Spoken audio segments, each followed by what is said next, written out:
Well, all things considered, our first season back in the Premier League has been a success. We avoided relegation. We officially became recognized by our board as an established Premier League team, which fulfills one of our objectives for not this year, though, for next year. So we are ahead of schedule there.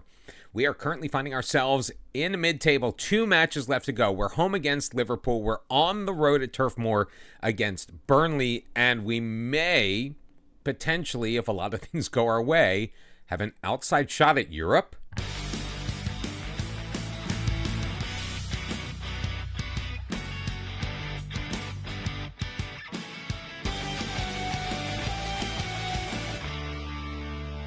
I could be very wrong about that last one. Welcome back, everybody, to episode number 72 of Bottom to the Top. We are finishing out our first full season in the Premier League with Fulham Football Club, coming to the last 2 matches of the 2030-2031 season. We've got Liverpool at home, who has moved ahead of us on the table. They were behind us for the longest time. They're currently sitting in 8th. We are in 11th on 48 points. We are definitely 100%, without a doubt, safe for next year. We can end on 54 points, which would finish us in 8th place potentially. Obviously, we need a little bit of help. Beating Liverpool is obviously going to go a long way. Well, we can't finish on 54 points if we don't beat Liverpool. Liverpool is already in the Europa Conference League. They won the Carabao Cup. Now, we could still sneak into Europe potentially even with an 8th place finish, I think, if I have done my math correctly, because Liverpool takes on Manchester United in the finals of the FA Cup. And if Liverpool wins the FA Cup, then they are going to, I believe, the Champions League, which means everything else filters down. And right now, England is in that catbird seat for another coefficient spot. They could have 6 representatives, I believe, in the Champions League, which leaves 2 in the Europa League, and the Europa Conference League would trickle all the way down to either 8th or 9th. I think. We'll see what happens. Liverpool is first. Looking at our schedule, though, it has not been pretty. Only 1 win in our last 6. Only 6 points out of those matches. So we have been kind of teetering. We were on the edge of Europe for the longest time, I swear. I mean, just like 2 points separating us from 7th, even 6th in certain cases. We have dropped off a little bit. Our form has been rough. Federico Guerrero wants a new contract. We agreed to give him one by the end of the season. However, his demands have been astronomical. Last offer we made was for £195,000 a week, and he rejected it. He really wants a release clause for Champions League teams, which I think would easily be met. I think 92 or 97 million, which would be a ton of money for a guy that we only got for, I think, £15.5 million, I believe, when we picked him up in our first attempt at staying in the Premier League. I don't know. We've got a lot of work that we need to do. We've been toying around with things tactically, still trying to find a place for Melvin Costa. We did go back to our 4-3-2-1 for a spell. It's been okay for us, pulling draws out between Brighton and Norwich before losing a heartbreaker 1-0 to Nottingham Forest. Late on, Sunderland, we managed to salvage a draw before we took on Arsenal away. 1-0 was the score. The lone goal was one of those FM goals where they're like, we want Arsenal to score, and we're going to make you look as bad as possible to make it happen. And just in case you don't know what I mean, Denisov played it to Jair up for Ross, who just kind of forgot that there was a football match on. Stolen away by Martin Odegaard. He beats Kovacevic. The lone goal of the match. We managed 7 shots. We were even trying out an old favorite from the beta save. If you're watching the beta save on Twitch with Everton, we took this tactic and Everton into the Champions League. Made it as far as the semifinals in the 2 seasons we were able to play with the Toffees. It gets Costa in the match, although he did not have a very good showing. Although it takes away our attacking midfield players, so Guerrero, Burford ended up having to play striker, which they can play, but not their best position. So we're probably going to go back to our original you'll see. The 4-3-2-1, I think, is what we're going to end the season with against Liverpool and Burnley. And admittedly, while not making Europe will be disappointing if that's the way things shake out, still can't take away from the fact that we have had a very solid return to the Premier League, and good things are only in the future for Fulham Football Club. For this match against Liverpool at home, it is our season finale at Craven Cottage. It's going to be Nicolas Shavlina in goal. A back four of Alex Guest, Marvin Akahomen, Jair, and Ivan Fresneda. A midfield of Daria Conde, Antonio Blanco, and Marco Morales, with a final third attack of Tom Burford, Federico Guerrero, and Gabriel Amaya. Amaya with 12 goals on the season, leading the team, which basically tells you that we have not scored nearly as much as we expected. Only 31 goals from the front three for the year in this match. Looking to get back on the right side of the score sheet, our last win, a 3-0 victory against Leeds United, who were sitting in 5th place at the time we met up with them. Our 4-3-2-1 back in effect. Guerrero looking to send it forward. Morales heading it on. Kelleher is going to make a rather easy save. He was an early transfer target for us. He refused to sign. He wanted to stay at Liverpool. We ended up with Shavlina instead, and he's been pretty solid. Turned over, though, Marco Morales, dropping it back. Daria Conde, but picked off by Soboslai. Ahead, Darwin Nunez, playing it back for Sousa, moving it into the middle before he returns it to his back line, Guillermo Augusto. Kelleher, ahead once again for Sousa. Augusto running into some traffic. Back for Kelleher. He's going to go to the right this side. Diamande. Ahead for Varela. João Neves for Diamande. Near side for Lewis. Carrying it forward, moving it to his right. He's got Burford on his back. Ahead, Darwin Nunez. He's going to find Solimao, and Hermes Solimao is going to score his 21st goal of the season, unless VAR does the right thing and calls this back for offsides, which they will do. I saw the referee's arm was up to make the call.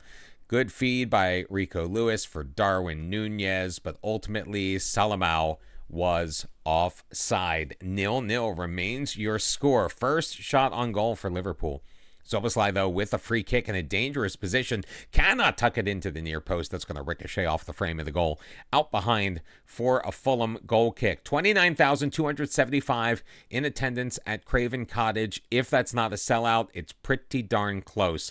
Darwin Rico Lewis finds Doak, even though he's challenged by Blanco. Lewis in the middle. Varela, Soboslai just outside the box, makes the turn, shoots, and tucks it inside the post past Shavlina, his 14th goal of the year. And Liverpool in pretty good form as of late. They take the 1-0 lead here in the 24th minute. Decent defensive play overall. Soboslai just able to work his way around, beats Daria Conde, and puts it past Shavlina to his left. 1-0. So we're going to shout some additional encouragement to our team. Final third throw in. Akahomen, Morales in the middle. Guerrero turns, fires, beats Kelleher, but cannot get it on target. It's going to go out behind for a goal kick. Guerrero with a perfect opportunity. Soboslai with the corner. Will leave it short for João Neves. Back for Soboslai, carrying it to his left. Oh, man, come on. Luckily, not a good attempt on goal. Probably deserved a little bit better than that.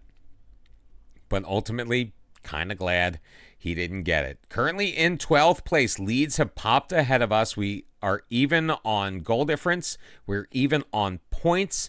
We even have more wins than they do. So why are Leeds ahead of us, considering we beat them last time out? 45 minutes in the books. 1-0 is your score. You guys have done nothing wrong. We will not make any changes heading into this second half.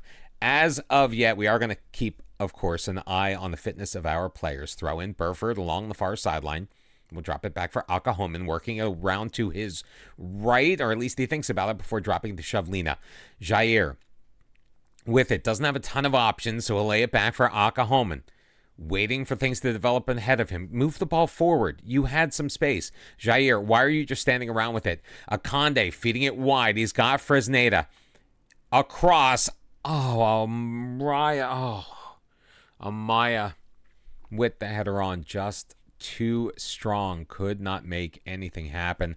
Gabriel Amaya not having the greatest match. Another shot he just took, not on target. We're out shooting Liverpool 13-6. We are in an attacking mode, which could be a bit dangerous. We're going to demand more from our team heading in, and they did not like that at all. So we're going to need to make some changes. We are going to have to mess with our lineup here. Ziggy Chandler will come in for Federico Guerrero. Gudjonsson will replace Amaya. Tom Burford on a yellow card. Don't really have anybody that can slot into that position. Really, Craig Ross on the attack. He's not normally in that spot. And Alex Guest is going to make way for Harvey Vale. 4 changes with about 20 minutes remaining in this match. We are only trailing 1-0. All right, fine. We'll encourage. That had a little bit better of an effect. We're going to go full out, very attacking at this point. There are 5 minutes left in the match. We have not seen the highlights since we made our substitutions around 71 minutes in. 4 minutes added on, and a free kick for Zoboslai. Looking back post, cleared away by Akahomen. Guillermo Gusto is going to track that down. We're not really putting that pressure on that we're supposed to be. Sousa ahead. Gravenberg dropping it for Diomande. Ousmane Diomande ahead for João Neves. He's going to get it to Doak, flipping it into the middle. Jair knotting it down, but Soboslai is there. He's got Solimao. Solimao scores. Is the flag up? They're going to check for the offside. I think Solimao may have been offside, and that would be the second goal. No, it wasn't. They gave it to him. 2-0 is your score, and there goes our dreams of European football. We could not get past Liverpool at home. Hopefully, we can at least end the season on an up note as we head on the road to Turf Moor to take on a Burnley team that I gave the wrong team talk too. Things are just falling apart at the end of the year here at Fulham. 2-0 is your score. Burnley currently sitting in 15th place behind us. Leeds have leapfrogged us. I think the table just knew that we were going to give up another goal. We are in 12th place, which is the lowest position we have had all season long. Hopefully we don't drop any further. Everton, 2 points behind us, breathing down our necks. They were in the relegation zone for most of the year. Both of the times we took them on, that is where we found them. And we failed another Club Vision objective. I think we had the second best youth system, maybe the third when that email came out. Unfortunately, we did not develop the best youth system in the world. So one final test on the pitch. Shavlina will be in goal for the final match of the season at Turf Moor against Burnley. It's going to be Harvey Vale, Alex Guest, Marvin Akahomen, and Ivan Fresneda as our back four. A midfield of Daria Conde, Craig Ross, and Antonio Blanco. Toshimitsu Endo is going to be starting up front with Federico Guerrero behind Melvin Costa, who we've been trying to train as a striker. Mixed results, 6 goals on the season. We just really couldn't make things work with Melvin Costa out wide. We are currently in 13th. Everton has leapfrogged us. They won their last match. Burnley in 15th. They cannot catch us. 13th is the worst we can finish. We can finish as high as 11th, depending on the results of this match. Let's show everyone what we are all about. Everyone go out there and make a difference. Please. We started off the season so well. The middle was okay. The end, not so great. Ultimately, we did not have the legs to make that final European push that we were hoping for. Wolves did, though. Wolves in 6th place right now. Liverpool back up to 7th. They were behind us for most of the year. We are on the road, and the momentum for the match mostly has been in our direction, although Burnley rattles off the first shot of the match. It's drizzly, 60 degrees on this May afternoon in Burnley. And no score so far through the first 30 minutes. Only 1 shot on goal. So we're going to shout out some additional encouragement from the sideline. Already a yellow card for Akahomen. Melvin Costa has picked up a knock, so we are going to get him out of the match.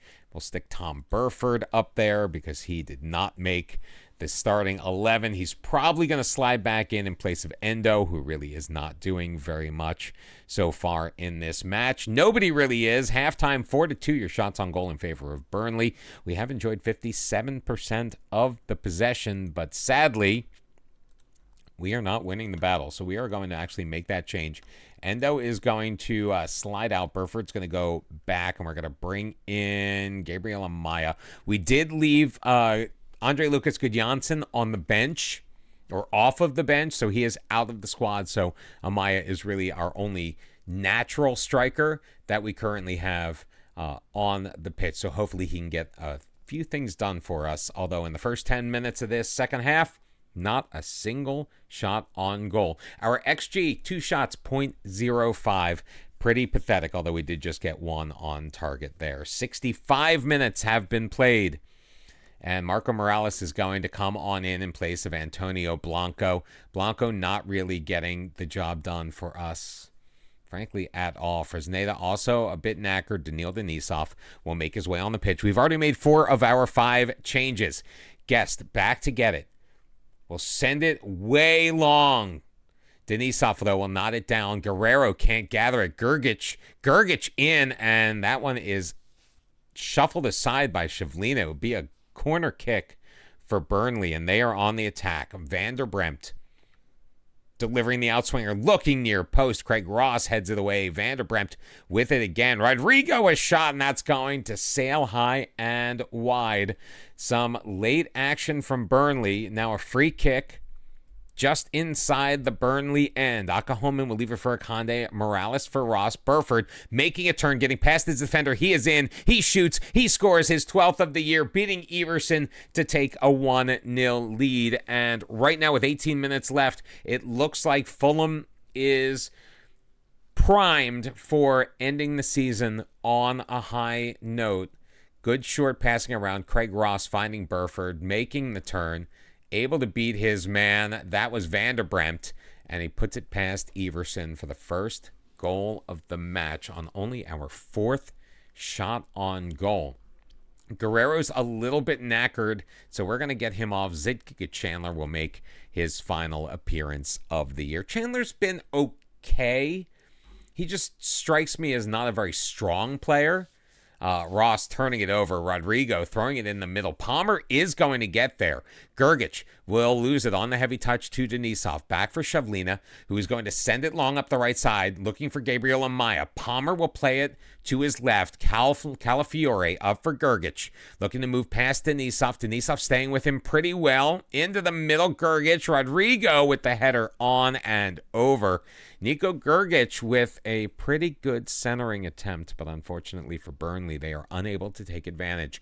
1-0. Calafiore gathering it in the middle third. Turning it over, though, to Tom Burford. Morales, quick pass up for Amaya. He's got support with him. It's going to be, who's that? Akande is in there. Burford will knot it down. There's Chandler making the turn, moving it up the left. Chandler with the shot, and he's going to beat Everson from almost the exact same spot that Tom Burford did. Second goal of the year for Zidkika Chandler. 2-0 Fulham, and it looks like the Cottagers are going to end the season victorious on the road. Their first victory since beating Leeds, I think, in the beginning of April. Maybe even late March. It was it's been quite a while. There's your final whistle. 9-6 the shots in favor of Burnley, but 2-0 the final score in favor of Fulham Football Club. And at least we end this episode and the season on a positive note, finishing the year firmly mid-table in 11th place, 51 points in 38 matches. Not too shabby. A positive goal difference as well. We hopped ahead of Everton. You know how I've got mixed feelings about that. Although 8 points behind Liverpool, 7 behind Spurs, and Forest and Southampton did edge us out on the table as well. So we got 19 million for our troubles in the league this year, which leaves us at a seasonal loss of 67.3 million pounds. And our star player wants a massive, massive wage increase. Can probably get an offer from Everton in the neighborhood of 93 million for Federico Guerrero. Is it time to cut bait? I love this kid. I would be so sad to see him go, but he's on 72,000 pounds a week. He wants somewhere in the neighborhood of 200 to 220,000 pounds, and it's just not the kind of money that we can afford here at Fulham Football Club, especially if we are not challenging for the European places. I mean, we kind of did, but we're not in Europe, so we're not going to be seeing that money in the next season. Lots of tough choices coming up. Man City ultimately being crowned as champions. They're going to be joined in the Champions League by Manchester United, Arsenal, and Newcastle. Maybe Chelsea. Probably Chelsea, because it looks like the coefficient is going to go to England. Wolves' fate as yet to be determined, because Liverpool, while they have qualified for the Europa Conference League through their Carabao Cup victory, they still have the final of the FA Cup to play. If Man U wins, they've already got a Champions League spot. So I don't know how this is all going to shake out. I kind of want to see before we go. Even though we did beat them, Burnley was able to stave off relegation, finishing the season in 17th place. Norwich and Sunderland, two teams that came up with us, also survived. It means that Bournemouth, West Ham, and Sheffield United will be headed down to the Championship for the 31-32 season. The board have set our initial budgets, $2.4 million per week in the wage bill, $56.7 million as our transfer budget. Those are just the numbers we were already at. So those may get revised as the season ticks over. We'll see. We'll see what also the expectations may be moving forward. I mean, as of right now, we had the expectation of becoming an established Premier League side, which we already did. Also the challenge for a domestic cup competition, which we kind of have not, at least since this was set. We did make the semifinals of the FA Cup, if you remember, the year before, while we were still a championship side. Didn't do so well this year. We got bounced out in the third round. I don't want to talk about it. We just could not get past Sheffield United, who couldn't even stay up in the Premier League. Well, thought we were going to be able to save this for the next episode, but it popped up before the FA Cup final, which kind of surprised me a little bit. Checking our season in review, no trophy this year, unlike last year. Our signing of the season was Gabriel Amaya. We got the 21-year-old striker for $5 million from Atlas in Mexico. 16 starts, a total of 40 appearances. He scored 12 goals, added 4 assists with a 7.02 rating. Alex Guest, $33 million from Wolves. 3 assists, not too bad. Saw somewhat limited time. Mostly got to play when Harvey Vale was out on injury. Jair, $36 million from Palmeiras.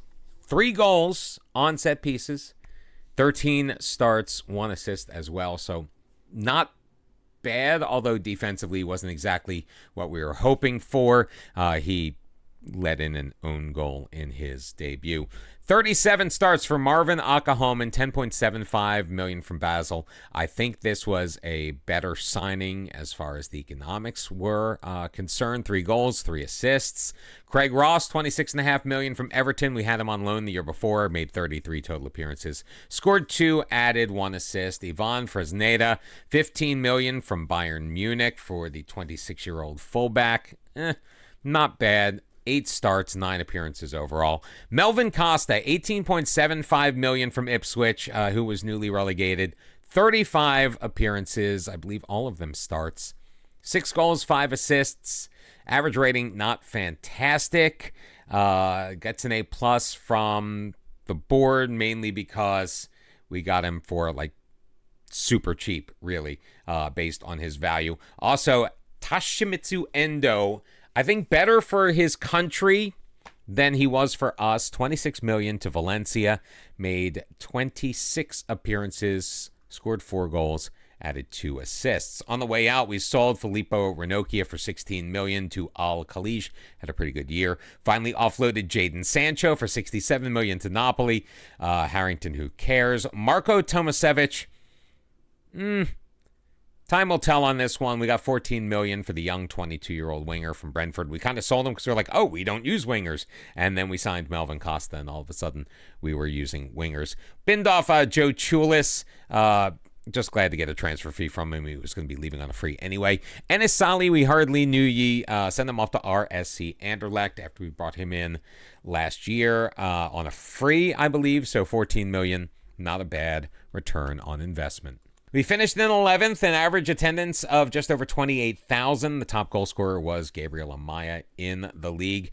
This table still is unfinished, but we are definitely not getting Europe unless like massive things happen. However, the board is pleased that we did become an established Premier League side. We had a pretty good run here in the middle from like November through the beginning of the year, and then things started tailing off. We got knocked out in the third round replay by Sheffield United 3-1 on the road. That was pretty terrible. Carabao Cup, we made it to the fourth round where we met up with Arsenal again in a rematch of the semifinals of the FA Cup the year before. 4-1 at home. Yeah, not great. The moments to remember, a 3-0 win over Leeds. You didn't get to see that, but it was basically our last win before the final weekend of the season. Match to remember, a 3-1 victory over Tottenham Hotspur at the end of August. And the goal of the season came in a 3-3 draw against Liverpool on Boxing Day. A grass cutter. Nope, not a grass cutter. I saw cottagers. It threw me off. Marvin Akahomen in the 55th minute. Throw in from Vale. Gets it back from Coulter. Edge of the box. Akahomen one-times it past Allison for the first goal of the match for Fulham, which tied things up 1-1 at the time. We were trailing Liverpool 1-0 at the half. Financially, a pretty good year. No new sponsorship deals, but we saw more money across the board. Tom Burford, the top shirt seller, we forgot to change his number, so he's still rocking number 38. Federico Guerrero, Endo with his number 14 was the top three, with Marco Morales and Melvin Costa rounding out the top five. How did we line up? Primarily in our 4-2-3-1, apparently. Shavlina in goal, a back four of Guest, Jair, Akahomen, and Denisov, with Ross and Blanco in the midfield. Up front is Vale, Burford, and Costa. Vale was more of a left back for us most of the time, so that's a bit generous. And all those guys were behind Gabriel Amaya, who led the team with a 7.02 rating. Tom Burford was the fans' player of the season, also the young player of the season. Gabriel Amaya, we know, is the signing of the season. Top goal scorer, Tom Burford with 12. Guerrero adding 10 assists to lead the way. 4 Man of the Match awards for Tom Burford was the top on the team. Jadon Sancho, the highest transfer fee ever received by Fulham or by our manager, I'm not sure which, $67.08 million. Fastest goal scored by Federico Guerrero, 13 seconds in. We got to see that. It was a beauty. Tom Burford, these are all from last year. Manager's timeline looks like this. Burford and Endo did receive acknowledgement with a nomination for the Next Gen Award. I think they were 3rd and 10th. Respectively. So, yep, that'll do it for the season. Club Vision have things changed for next year. Developed best youth system in the country. That's the same. Finished mid-table. Pretty much the same. Oh, and then they want us to have developed the best youth system in the world by the end of the 32-33 season, which is also when our contract expires. And they want to see a top half finish while challenging for a domestic cup. So they did push the cup competition back 1 year. We're going to accept that. Picking our training camp destination, Southeast England, I don't think so. You know what? We're heading to the United States of America. And that'll do it, my friends. Thank you very much for joining. We've got massive, massive decisions. Drop a comment below how you'd like to see the team move forward. Guerrero, Burford, do we keep them around? Both very talented young players, both fan favorites. Both could get us a ton of money, which could fund an entire rebuild of the team, which I think we need. I think we definitely need a superstar center back. I think if nothing else, that should be at the top of our shopping list. Thank you very much for all the likes, the subscriptions, everybody watching. Last month we had over 1,000 total video views, and I owe it all to you guys. Appreciate all the support. I'll see you tomorrow. Until then, bye-bye.